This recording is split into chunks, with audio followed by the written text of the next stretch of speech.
Hey guys, this is Robert Gardner Wellness with the Robert Gardner Wellness Podcast. I'm here with Julie Romero, a massage therapist in Wilmington, North Carolina. Is that it?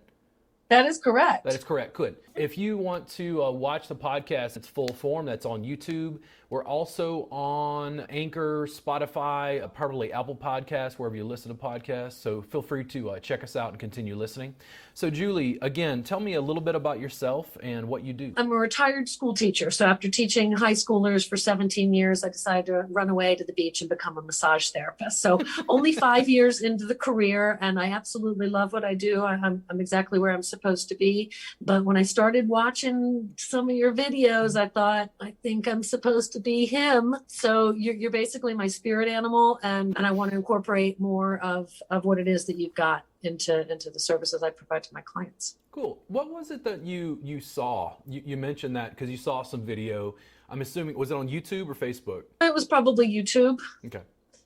Yeah. And what I saw was a therapist who seemed to be much more in tune with his practice, much more in tune with his own body and his own, body awareness. I feel like I have terrible body mechanics. And at 52 and a half, I'm concerned about my hands and my fingers and my wrists and all of that. And so that was the initial grab for me. Yeah. I only spend so much time arguing with people on Facebook groups because I had my time with it. And one of the things that I feel very strongly about is massage therapists essentially have hands and then they have forearm and elbow. And then the rest of their body just is kind of there, even if they have good foundation like footing. To change the practice to mat-based, and the reason I wanted to do that was it gave me access to my legs and feet and knees. So I've taken to saying things like your knees are elbows on steroids.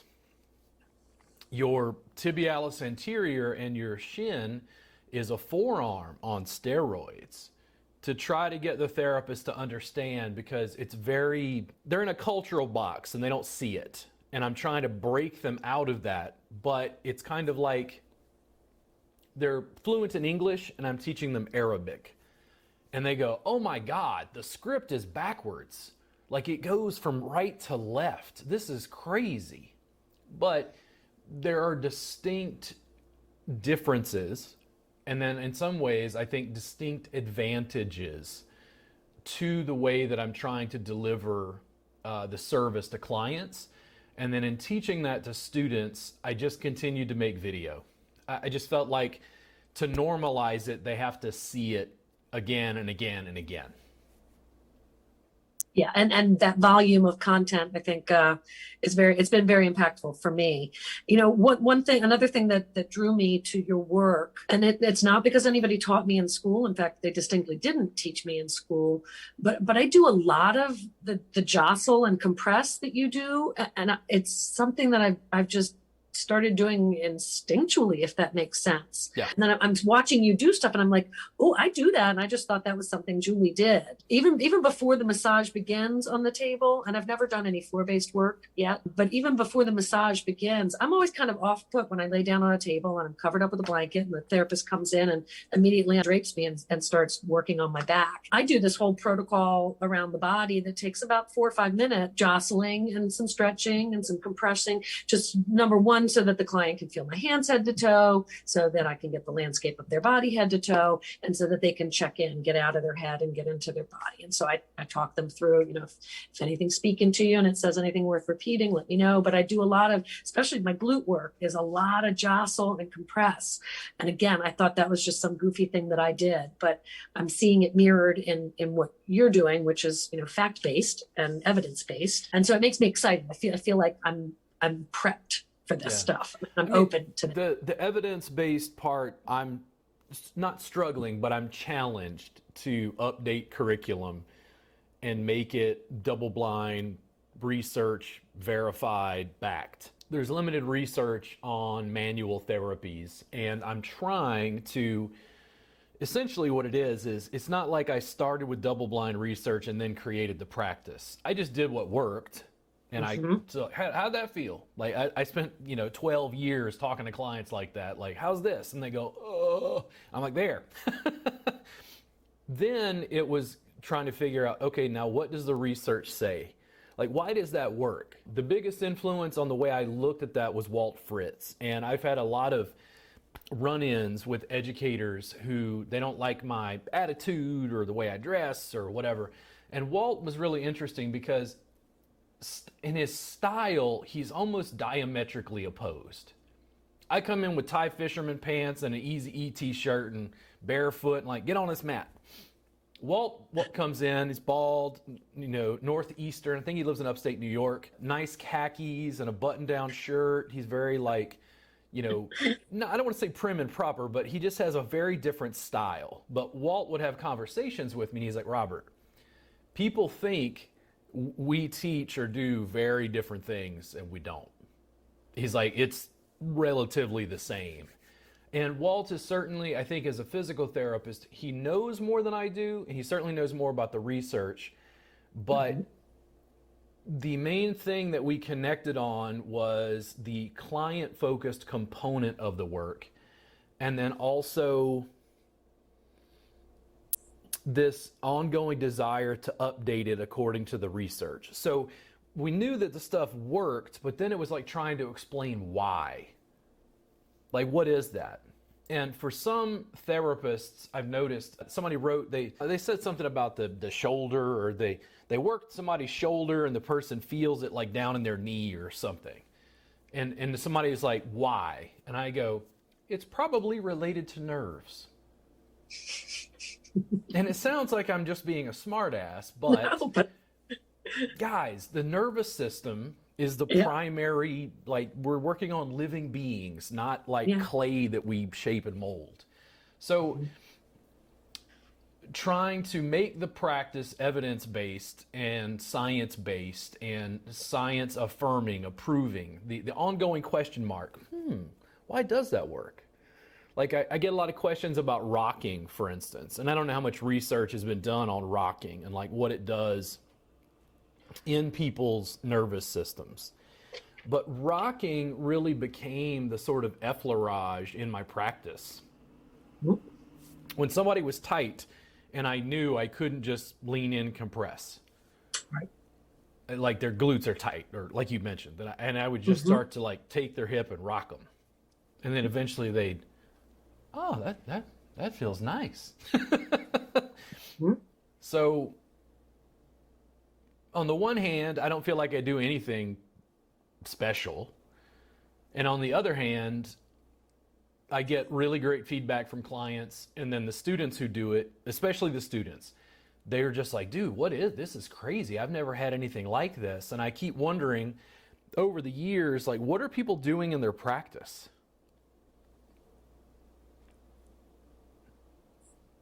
What are they actually doing when they interact with clients? Because I forget. They're like, well, I work on a table. And I'm like, oh, yeah, I don't even have one.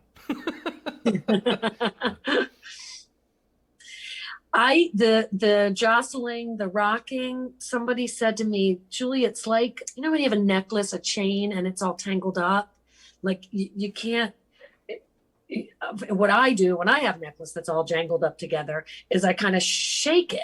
You sort of loosely shake it to open things up. And that's what I feel like I'm doing to people, especially through the hips, hip flexors and the glutes. Just kind of that rocking and shaking is kind of unjangling and starts an unwinding that, the client might be expecting a hard dig with my elbow, but instead they get this and it kind of almost tricks their central nervous system into, okay, this is all good. And, gets them to a place where they can then begin to accept that deeper work. I do it with legs. I do, again, and I don't know where I picked that up. I hadn't seen your work yet, but I've been doing that for a while. Yeah, it's just feeling. On the one hand, I think, I wonder sometimes, how did I make a business teaching this when I'm like, dude, just move the person around and press on stuff. That's what I feel like I fundamentally teach. And it's like, Robert, but that's like saying Van Gogh just took paint and slapped it on a canvas. It's like, no. There was color, there was texture, there was technique, there was application, there was shaping, there was like, vision, like there was all this stuff. Like it's just painting.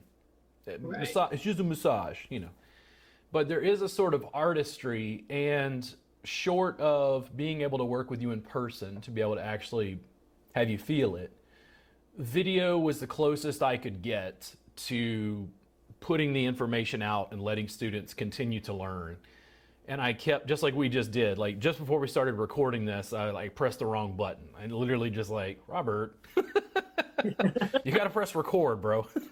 Right, but you probably won't make that mistake again, right? Well, and that's or you might. the thing. Like I did 2 of these recently. I think they were like an hour and a half, and I did something wrong with the audio settings, and it didn't record my voice at all. So I've got a great video, and if I could read lips, I could probably figure out what I was saying, but you can't hear it at all. So it's like, okay. So on the one hand, you go, oh, I lost 3 hours worth of. I'm like, dude, there's 600 hours in your vault. Like, you're not running at a shortage. Like, just make it better and keep going. And that make it better and keep going is the same thing with the bodywork. It was always like, how do I improve client care? How do I help them with chronic pain problems? And how do I do it in a way that's as easy on my body as possible? And it feels weird because it gets easier and easier over time. And then students, particularly Kristen Lumsden here in Austin, Kristen works with me, and it's funny because like now massage therapists are kind of going to her. And is Kristen the one that's been putting out some videos recently with full sessions? Yeah. I really appreciate her work. Yeah. And being able to see, I know you probably hear it all the time. People are like, well, give me protocol, give me the lineup, and where do I start and where do I end? And I want that too. I want you to show me a routine. And I know the reality of is it's something that I need to, I need to take your words, and I need to take the visuals, and I need to just do it. And I need to find Julie's way and Julie's progression. The hardest thing is to break it down. Therapists are going to Kristen now. Which I mean, Kristen is happy about because she's getting more clients and her business is growing. Like, she's horribly excited.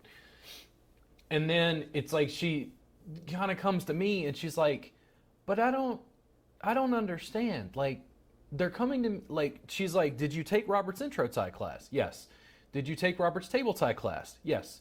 Are you on Robert's subscription service? Did you go to the Thai massage gym? And basically she starts going, here's what I did. I did what Robert told me. Yeah. But there's a proof of concept, I think, when you do it and she does it and other students do it and Jason Stiegel does it, and then it's like it starts to be proof of concept. Right now it's just some weird guy on camera with some acne or whatever. Like, it's not something people believe until it gets to a certain point. Does it make sense? Absolutely, yeah. Because mat-based practice, and I tell students this, less than 1% of our marketplace is mat-based. I teach less than 1% of this 1%. Mm-hmm. That's what we're dealing with. We have no market saturation at all. If we made the highest quality video and scaled it out to everybody on planet Earth, most people would go, what the hell is this? Yeah, well, I'm hoping to change that. I know that I have not been able to find a lot of folks here in Wilmington that do mat-based work. And I also want to share with you that I'm kind of an overachiever in the sense that having started this career so late, I feel like I need to do everything, harder, faster, stronger than other people. I feel like the learning curve, I don't have as much time as a younger person might getting into this. And so, I'm sorry? How old are you again? How old? Yeah. I'll be 53 in July. Okay. I'm 43. So I think you got plenty of time, but that's just me. I'm hoping. But my point is that I feel like I've done everything more accelerated. I did a 6-month program at a horrible institution here in Wilmington. I'm not proud of that. But as a former teacher, I also know that my education is on me. And so I feel like most of what I learned, I sought out myself. And I'm a damn good therapist. I had my own business after 6 months. I've got my LLC. I've got a great little situation here. I just feel like I do everything a little bit faster than your average bear. So that being said, like, I'm ready to go to the mat. I bought a mat. I bought a nice like 50 something by 60 something mat with a beautiful cover. And I'm so excited. And I know I can't just jump into the deep end. So I guess I also want I want you to guide me in terms of I need to get the tie table down before I go to the floor, or And not in so some much. ways, in some ways, I think so. Let's talk about that for a second. And Okay. this comes up regularly. Mhm. Okay, massage therapists think of themselves like their sense of status comes from, in some ways, their equipment. Yeah. And I come in and go, get rid of that table. That was 2020. We're done with that now. That's very off-putting. And what I've realized over time is the way that I get the students to the mat most easily, consistently, is to just start where they are on a table. I'm not fighting table work. People write me and they go, hey, your subscription service, does it have table? I'm like, listen, there are 12 copies of my entire table tie class at least 12 times over in that vault. You can see every stroke, every curse, every this, every that. You know, every time I was calm, every time I was frustrated, every time I had too much coffee and talked too rapidly. I take the students where they are and then help them build the mat-based practice. They don't quite see it. And what I noticed was I continued teaching table tie and intro tie and table tie, the two classes that we did. We did the live stream last month for table tie, or the last 2 months. And then right now we just started intro tie, which is the mat class. They're the two foundational courses. Table tie was the one I didn't originally want to write because I was trying to get the therapist to the mat. I wasn't interested in the table. I'm like, no. That's like, no, that's limiting. Right. No, you don't understand. But I was like, hold on. I worked at a chiropractor's office. I did table tie. Table tie massage is what allowed me to transition somebody in. So I was like, they want it. They're asking for it. You're a teacher. Buck it up and teach them. And I wrote a sequence. It was my second workbook. I did intro tie first. What I noticed as I continued teaching the class was I kept breaking it open. One of the things I've done with Thai massage is frankly just destroyed it. I just adapted it to a Western culture, adapted it to Western massage therapists, adapted it to Western body mechanics, adapted it to Western marketing. Like, how do we get this to work? And what happened was it became less and less and less culturally Thai. Mhm. And when I would teach that table tie class, the first day, the second half of the first day, the students would start getting on the table. Now, I didn't tell them to, but when they start moving people around and they're looking for more compressive pressure, they go, oh, and they start getting on the table. So let's say I had 10 tables in class, 20 students. 1/3 of the class started getting on the table, and I would walk around the class and go, you're doing mat work, you're doing mat work, you're doing mat work. And they went, oh. And I'm like, but the problem is your sky mat is way too small. Right. We Right. need a bigger mat down. Like, Mhm. and then they would get it. But it's just like the clients. If you put Thai massage on your menu of services, what is that? Right. But if you just put it in your table session and give them some, what I always did, and I will say this repeatedly, one of the things as an educator you have to do is get comfortable repeating yourself. The way that you build a Thai massage practice, if you're a Western massage therapist and you work on a table, isn't to put Thai massage on your menu of services. It isn't even to get a mat and make sure you work on a mat and practice. Yeah, you want to, but start on the table and tell the client, hey, John, listen, I want you to take off your shoes, and if they have upper back and neck pain particularly, you say, I want you to take off your shoes and lay down on the table just like you are. You have problems on your right side, John? And they go, yeah. I want you to put your right side up, lay down on your left side. Do the table tie the way I teach it. They're completely clothes on. You haven't dealt with drape. You haven't even wasted any time leaving the room so the person can undress. Mhm. You go right into it. Work on him for 10 minutes. They go, John, do you want to keep doing what we're doing? Or do you want to undress for the deep tissue? In my experience working at a chiropractor's office, 90% of the clients went, no, keep going. this is really good. Then I would essentially do an hour table tie session, 30 minutes or an hour on their problem area. And then when it was done, they go, dude, what was that? I've never had anything like that. And I'd say, that's Thai massage. And then they wanted it. They would go up front and go, the dude, whoever the dude is, Right. just can I book with him again? That stretchy stuff was amazing, or whatever they would say. That is how you build it. That is how you take them from where you are on a table, where you go, hey, listen, John, we've done this twice. You like this? And they're like, yeah, I love this. Like, listen, I want to work with you on a mat. It gives me more options. And it's easy. It's very... And they that micro experience, so that it's almost like it's their idea. It wasn't that I said, hey, would you like to try this? Yeah. I totally get that. And yeah. I love that and approach. That's the way it is. I don't fight the table. It's not... I will continue 10 years from now. It is 2021. In 2031, whew, man, what happened? In 2031, I will probably still be teaching table. The work expands when you get to the mat because you have more access to your legs and feet. But it's not that I'm opposed to the table. I'm just trying to explain to the therapist, listen, I'm in an industry full of boxers. You have a jab and an uppercut. Yeah. I'm going to teach you Brazilian Jiu-Jitsu. Uh-huh. This is a different art form. I think in many ways, for the clients and for you, it's superior, but it's going to take time. So like when Kristen works on a therapist will come in, get a session with Kristen, completely freak out, go be like, oh my God, this is amazing. And then what Kristen is seeing now is like, oh, we're putting out video, but the therapist can't feel it. And once the people feel it, both the clients and the therapists want it. But there's only so many of me and Kristen to go around. Right. So I will be planning a trip to Austin. And so if I do that, I can do a one-on-one session with you. I think we talked a little bit about this on the phone. But how far out do you typically book those?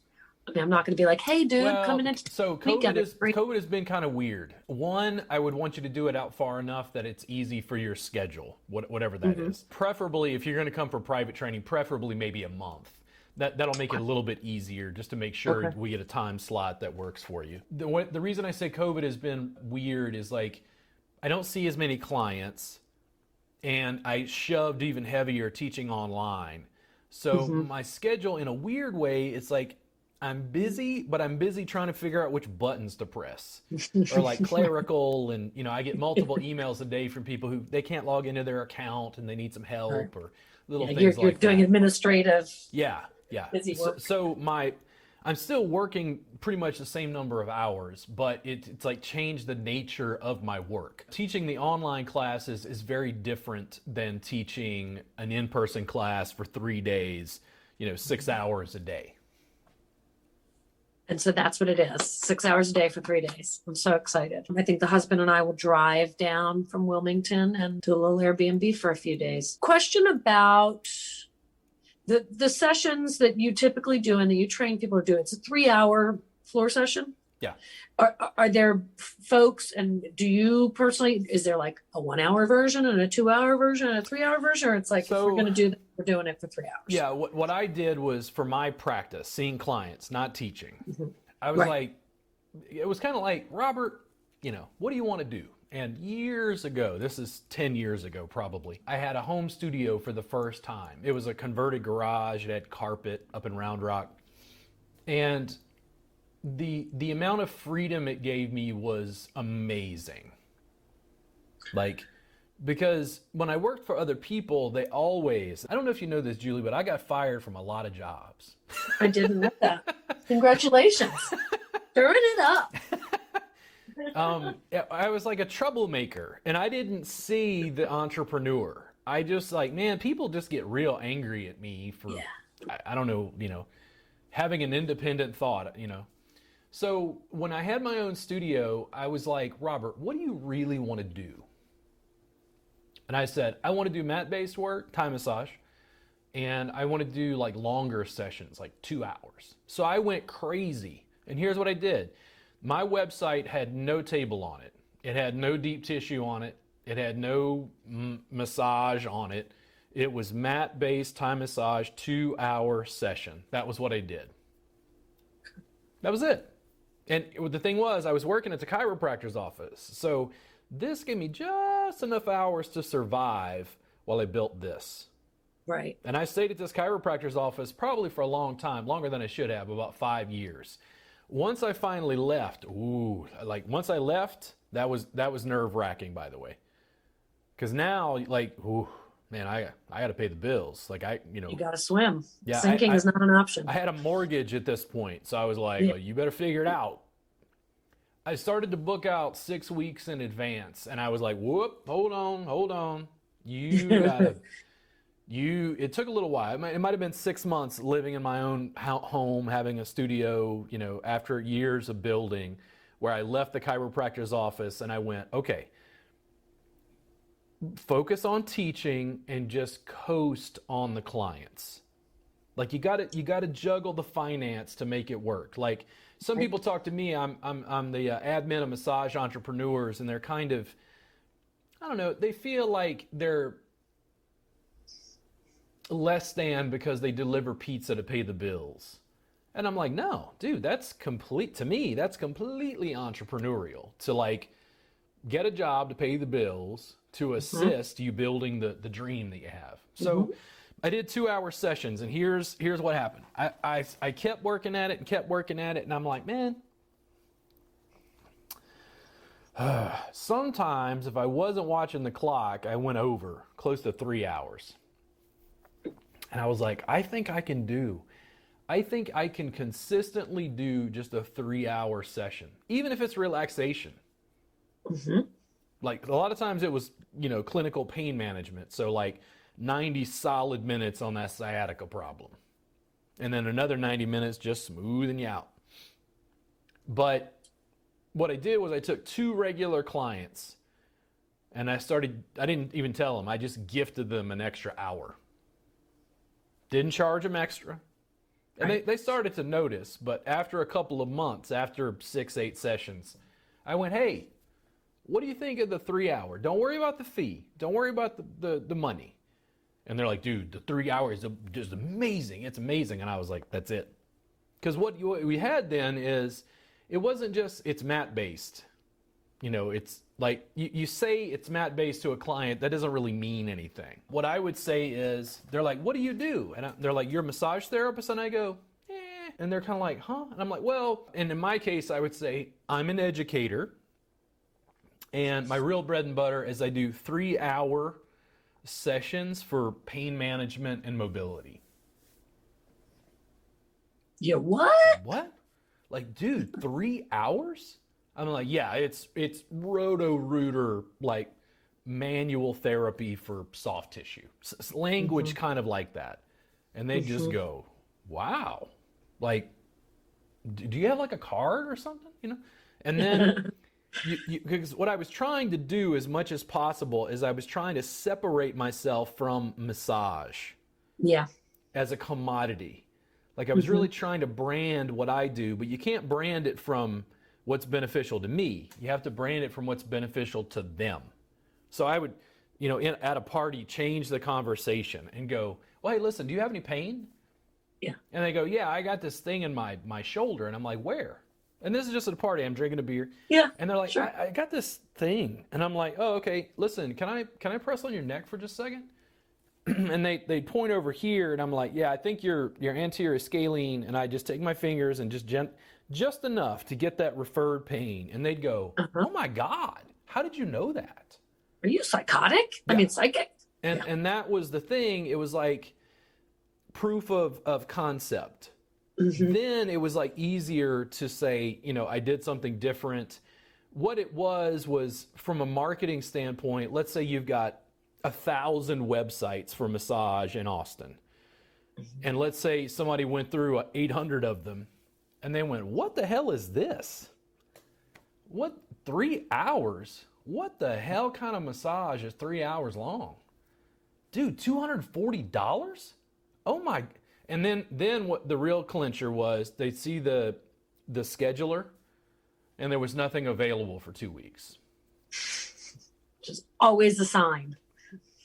Like if you're busy, it means you're good, right? Like, absolutely. So that was the transition. And we had this conversation recently with Kristen, which I thought was hilarious, because it's just like, as a teacher, I'm just a little further down the path. That's all. Like, I tend to interact with students like their colleagues, and sometimes they're a little, I don't know, I think they're a little taken aback because they're used to this like top down model. Mm-hmm. And I'm like, yo, Julie, do you like tequila? Yeah. Cool. Then after class, we'll just take a couple shots of tequila and hang out. And they're like, is that professional? Not professional.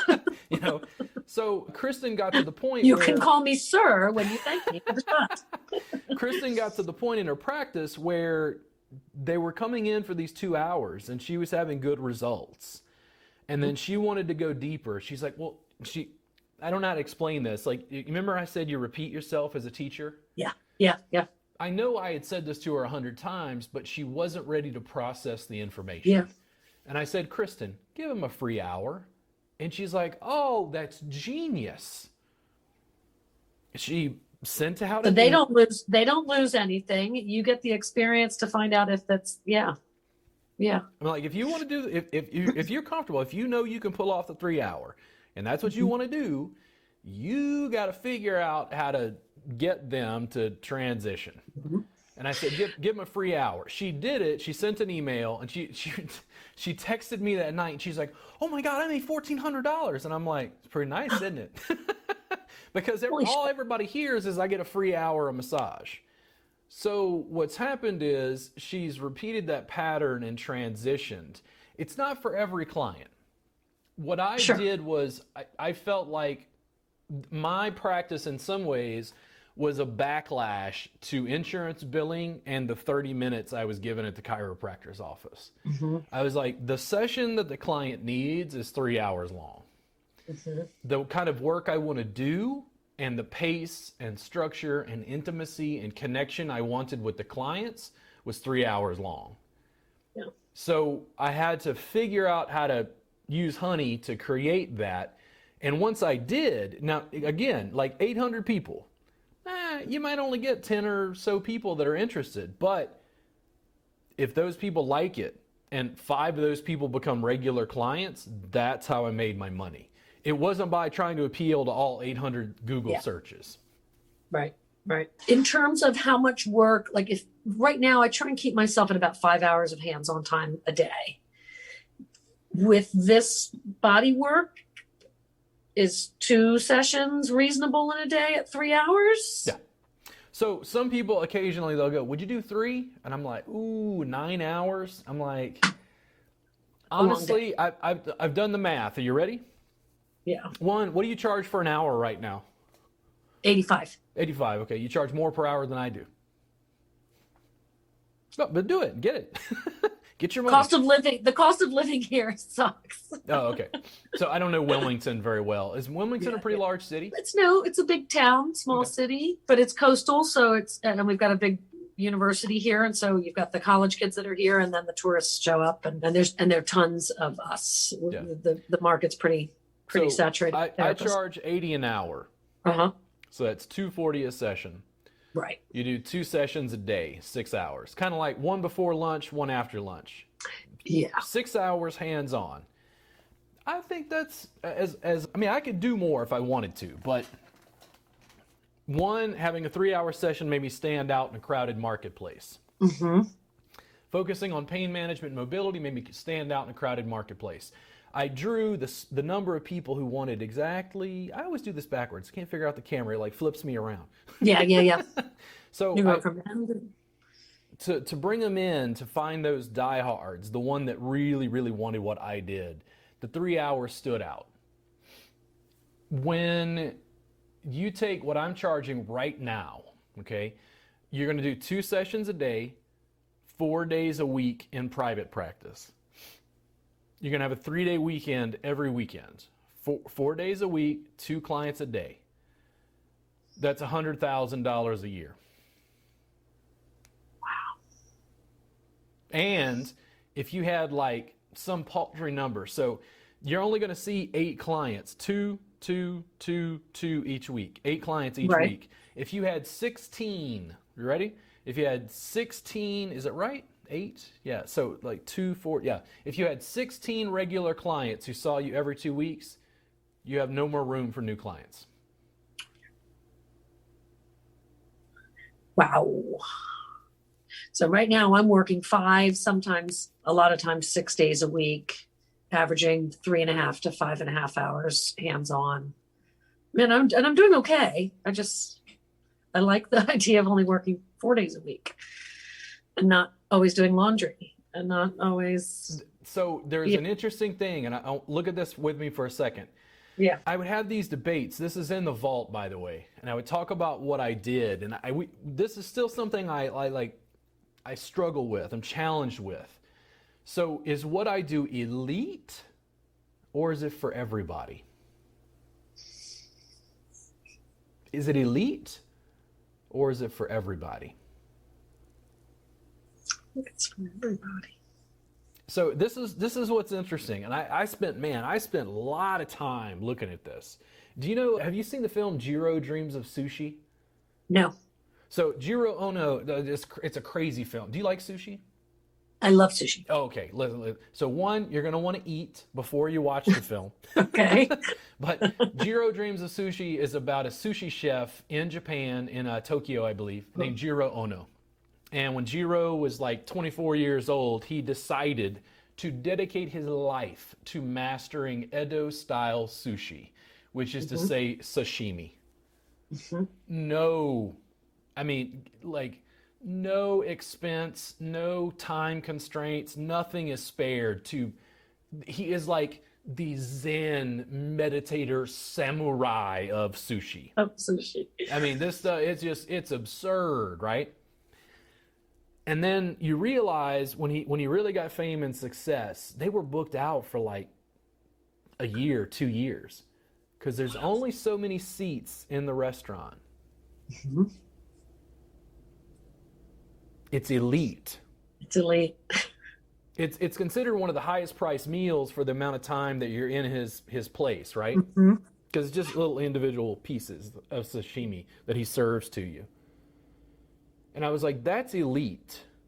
But he's not worried about competition. Nobody would care to do what he's done. It's too much work. But then I was like, oh, this is it. And this was the thing. I realized that it wasn't about, in my case, like I can only see so many clients. From a client status, I'm doing 3-hour sessions. There's only so many available. There's only so many hours in a day. My sessions are elite. But my teaching and education, It's for everybody. and here's what I realized. Jiro Ono could make more money setting up cameras all over his restaurant Right. and teaching people with his chefs, with his sous chef, with him every day. If he taught me some Japanese, showed me how they mop the floor, Right. showed me how the rice, this is the rice purveyor. He lives in this prefecture. He gets the rice. It is of a specific strain. And here's the thing. If I paid $7 a month, which is what my subscription is, he creates another revenue stream out of the exact same thing. He's not selling sushi. He's selling information about sushi. Mm-hmm. Connection about sushi. And I would pay, by the way, if you're out there, Jiro. Jiro. Jiro Ono. It's Jiro, Jiro. Last time I checked, it was still on Netflix. Jiro Dreams of Sushi. It's an amazing documentary. I will So check it out. what I figured out was, inadvertently, I didn't plan on this, by the way. I just wanted to do something I felt was better for pain management. The longer sessions allowed me to have a deeper connection with the client. I was getting better clinical outcomes doing that. But then it was like, okay, so the clients I can film and photo document everything. I was really running both at the same time. And that's, I think, been a little bit of the confusion, because if it's elite, you're supposed to charge way more than everybody else. And I go, where are the Spartans? Right. I need 300 of them. and we'll demolish an empire. The Right. Persian Empire ain't going to be able to stand up to this. It's too good. So I was doing both. It meant that, like, for you, for instance, if I remember correctly, I posted in the group and said, hey, does anybody want to, like, talk with me? And you posted, right? This is free. It's a free consult. Some people are like, oh, you know, like I should charge you, you know, for this. And I go, yeah, I mean, eventually when I'm too busy. But for now, I'm still looking. Remember, I don't need all the clients. I just need these. Yeah. I don't need all the students. And that's what the video is. The students who get it and see it and want to emulate it and want to work with me are the ones that I'm trying to build up.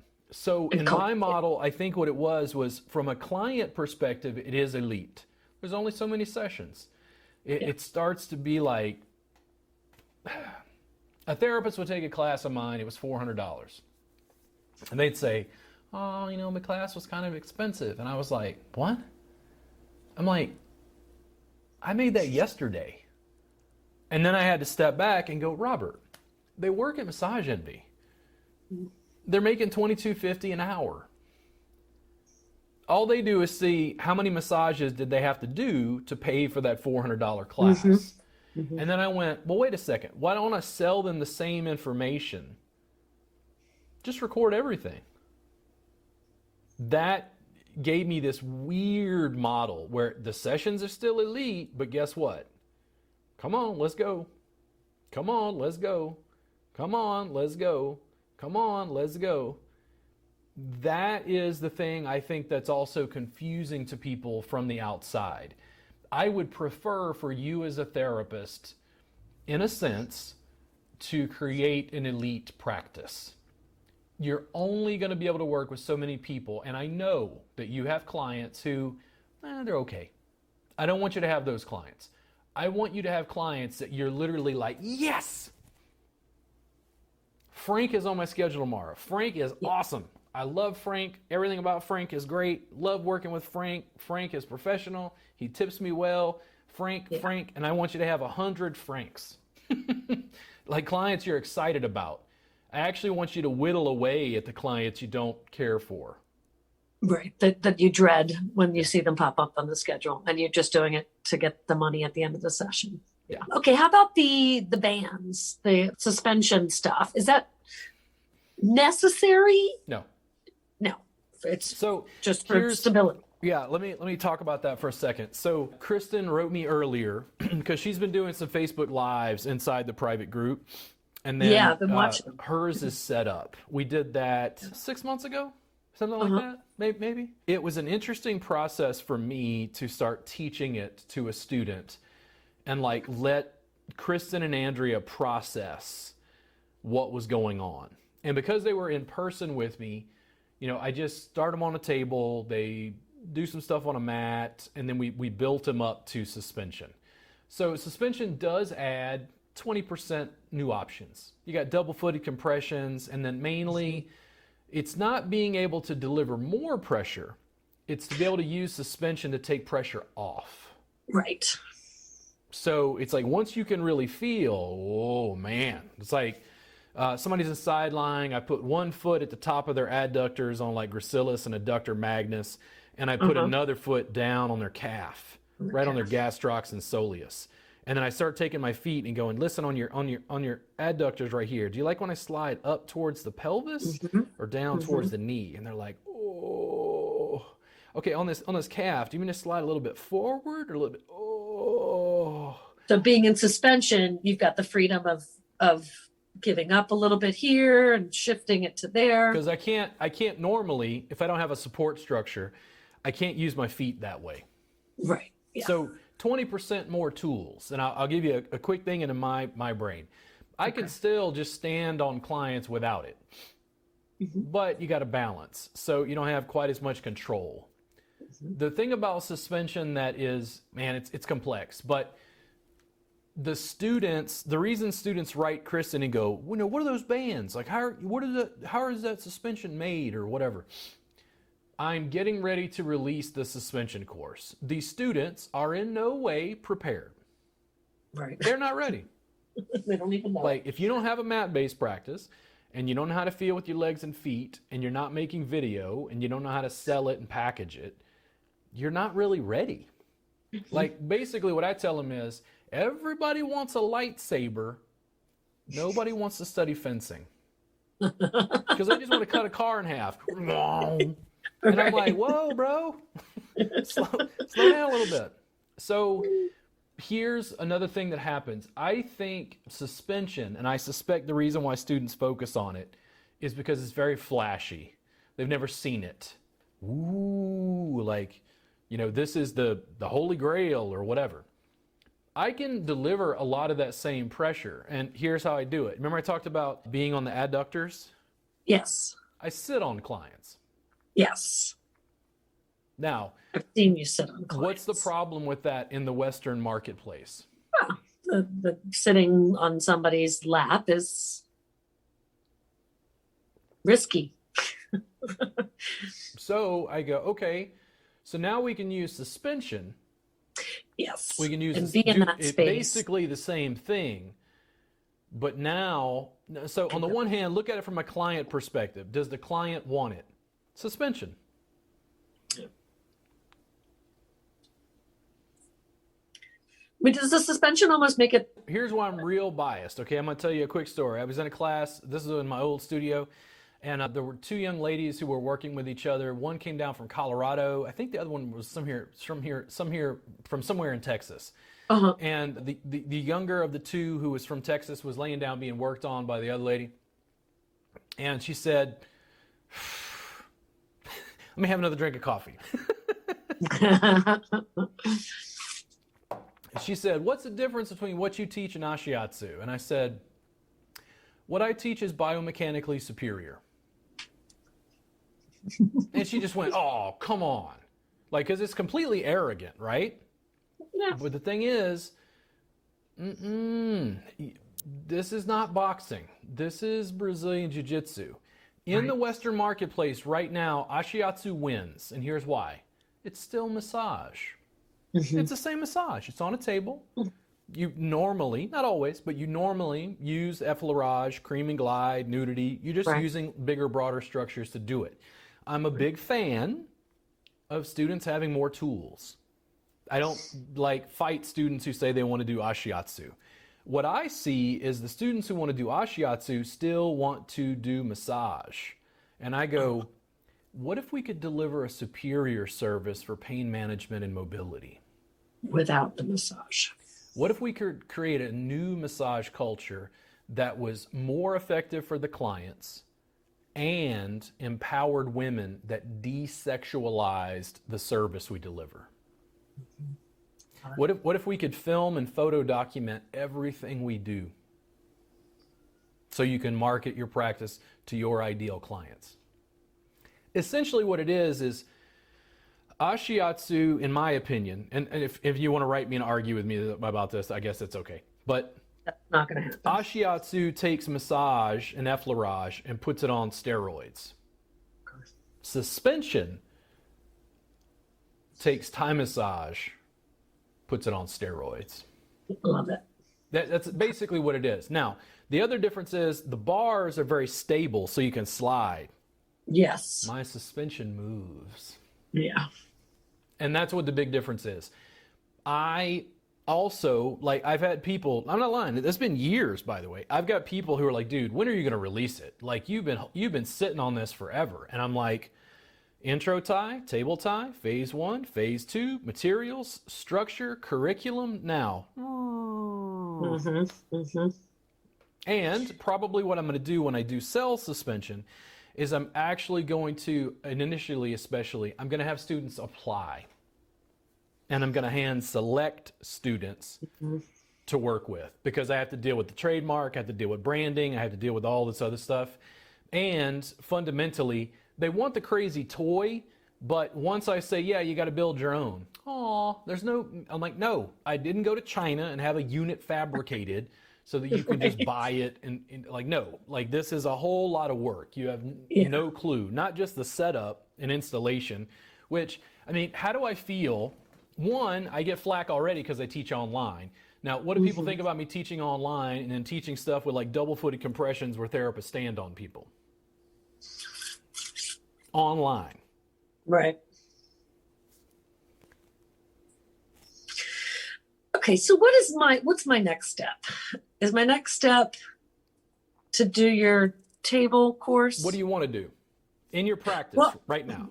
Table-based. I want to start incorporating table tie moves. So real quick, so table tie, you're already in the vault. Watch some of the table tie videos at your leisure. You said you bought a mat, right? Yeah? Yeah, I did. And then have you done any mat work? Have you practiced? Have you worked on people? No, I haven't. Take 2 or 3 of your best clients. Just gift them an hour. So you can that's exactly what I was thinking. So you can play on a mat and just see what it's like. If you feel comfortable enough, take your phone out, put it on a tripod, and press Facebook Live or just record it in some form. Get feedback from them, real honest feedback. Tell them, man, I don't know what I'm doing. This is crazy. That's exactly where my brain was at. You know, my Wednesday days off, I was going to see if I could do just that. Cull through my list and find a couple of really good candidates and just say, let me go to town. The other piece for me, we just started the intro tie class on Mondays, 5 to 7 p.m. CST. Is there any way you can participate in that class? I've got to look at the schedule and see. You said 5 to 7 p.m. How many days a week? But it's CST. CST. It's on Mondays, and we'll have 2 more Mondays in a row and then take a day off. And then each month it's like Mondays for like 3 weeks in a row, and then we take a day off. Okay. And it's already started or it's going to start? It started, but when you sign up for the class, you get access to the videos after the fact. Okay. So like if you miss one, it's not like a huge deal. Yeah. Okay. And not that I do anything for credits, but is it for credits or no? Yeah. Okay. That was going to lead me to another question. Oh, so table tie course is not a prerequisite to doing the intro to tie. I purposefully didn't make it a prerequisite because I understand some therapists are going to have different starting points. Yeah.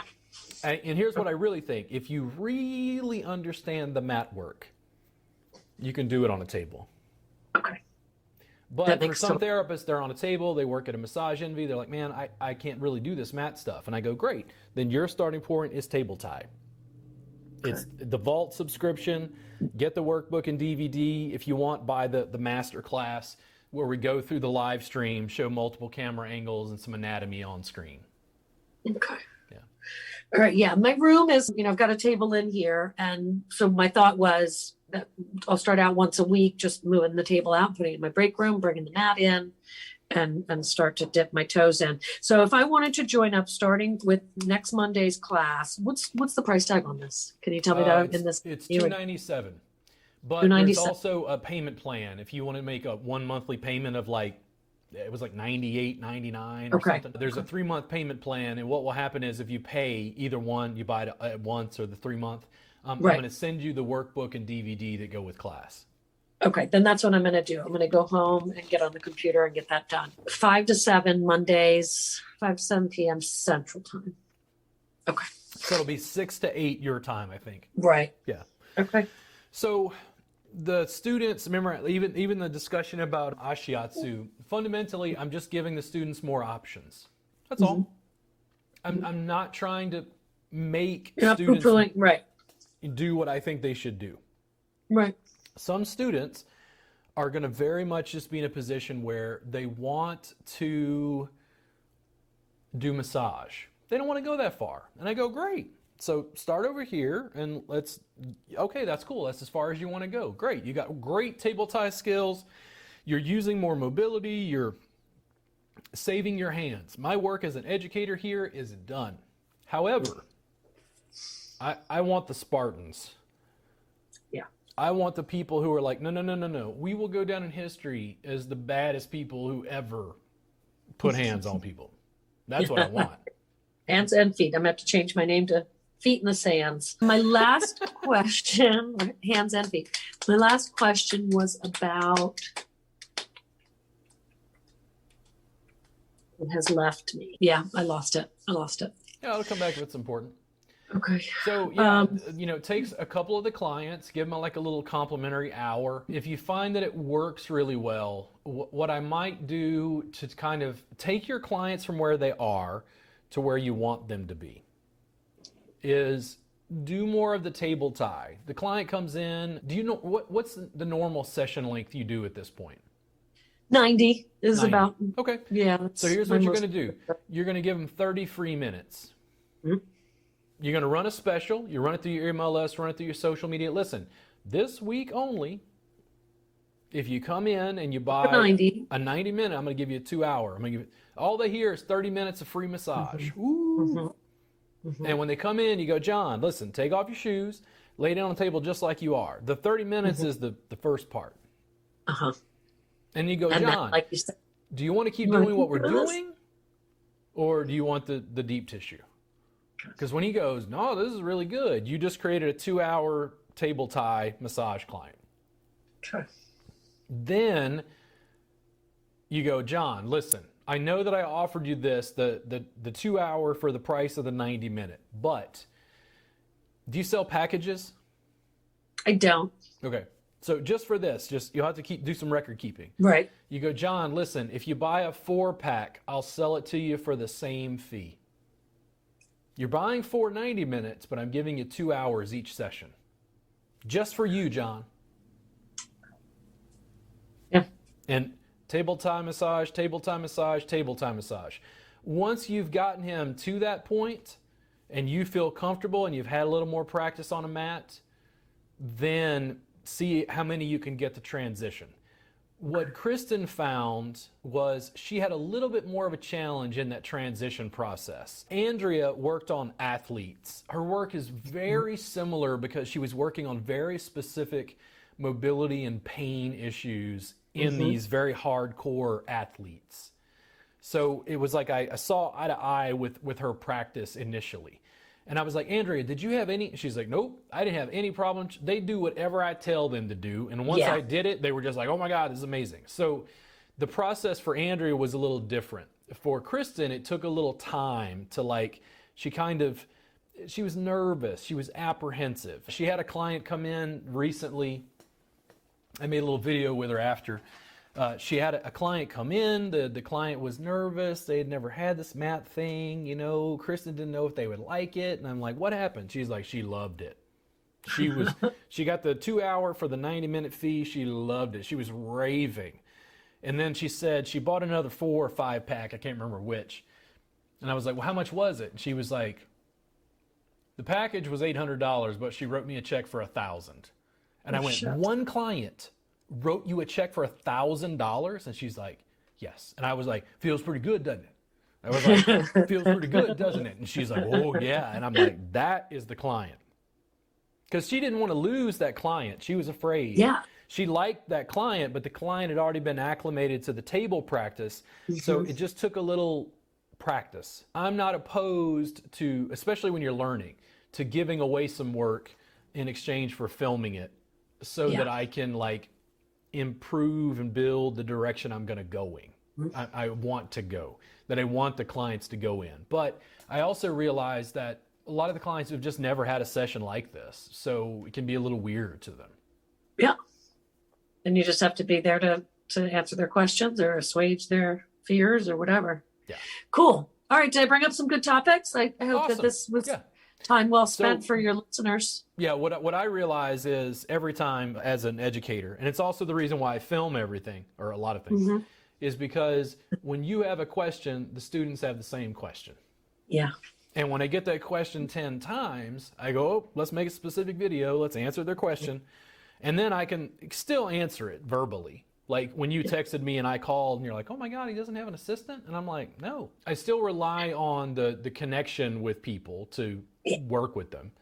But at the same time, like Jiro, right? I might massage the octopus for 40 minutes. The texture is perfect. Right. But if I explain how to do it again and again and again and again, people go, they get like an idea.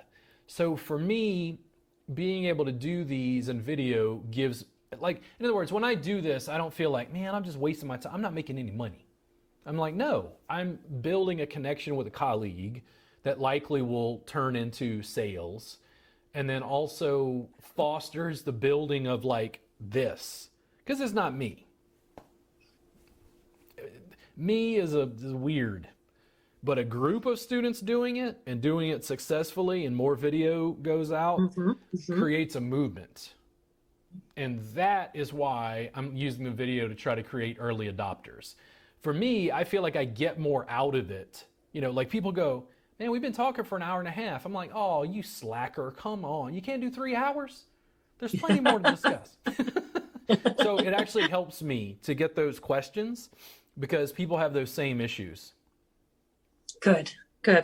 Well, it's been time well spent for me. I really appreciate you taking the time and talking to me. I'm going to go home, get myself set up. I'll be joining you guys on Monday. Okay.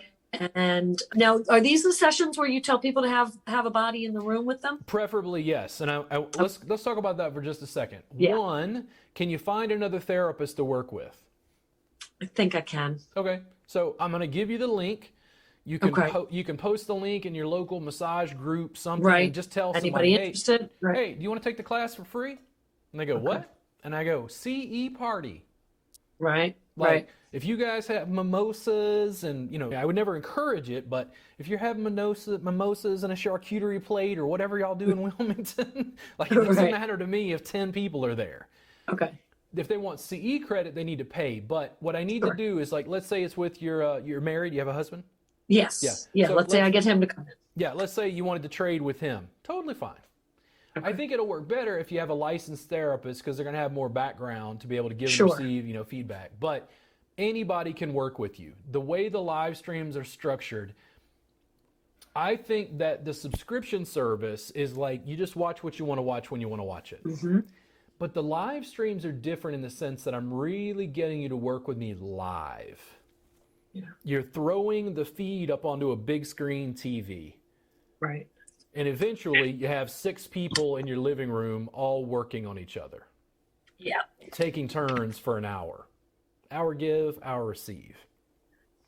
We break it down into little pieces. That seems to work inordinately well. So that's what the basics are. Okay. Fantastic. I'm excited. And I'm so glad I got the TV working, so I'll be ready to go on Monday. And When I'm thanks. done with Peace. this, I'll send you the link, by the way. Okay. All right. Thanks, Robert. Thank you. If you ever need anything in the future, feel free to reach out.